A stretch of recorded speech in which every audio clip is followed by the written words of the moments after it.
छपरा हो हिलवले, पटना में बिजली गिरवले हो।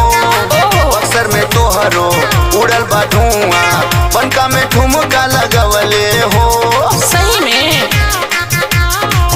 हे मन्ना की छपरा हो हिलवले, पटना में बिजली गिरवले हो। बक्सर में तोहरो उड़ल बा धुआं, बनका में ठुमका लगवले हो। हाँ तो छपरा हिलौले बानी हो। सुन ले रहल तोहसे भागलपुर हिला हो। हाँ हम साचो में हिलौले बानी। हम तो सुन ले रहल तोहसे भागलपुर हिला हो। ए बबुनी भूला, का हो ए बबुनी भूला जानी हई जौनपुर जिला हा। ए बबुनी भूला जानी हई जौनपुर जिला हा। वो तो हम जनते बानी नो।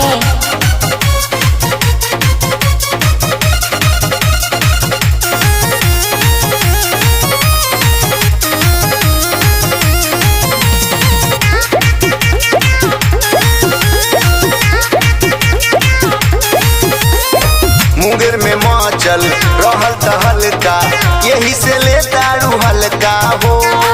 जतुन बगल में हवे आजमगढ़, जावा चपंत होले लड़का हो। ऐसा बात बता। हाँ मुंगेर में माचल रहल तहलका, यही से ले दारू हल्का हो। जतुन बगल में हवे आजमगढ़, जावा चपंत होले लड़का हो। तब तो डर के रह पड़ी हो। के कोई दिया तोहरो चकना चूर किला हो। अच्छा के कोई दिया तोहरो चकना चूर किला हो। ये बबुनी भूला, का हो ये बबुनी भूला जानी हई जौनपुर जिला हा। अच्छा बबुनी भूला जानी हई जौनपुर जिला हा।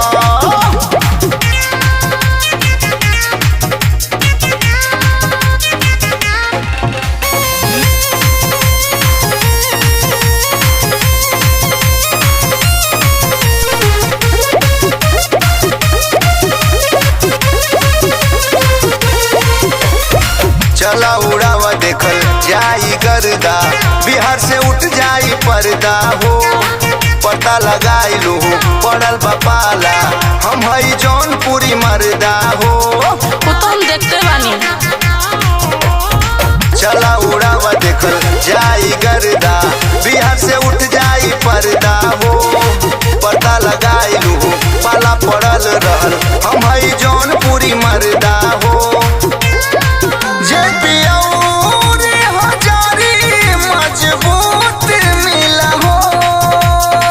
साचो में जे पियौरी हजारी मजबूत मिला हो।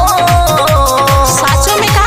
ए बबुनी भूला, अच्छा ए बबुनी भूला जानी हई जौनपुर जिला हा।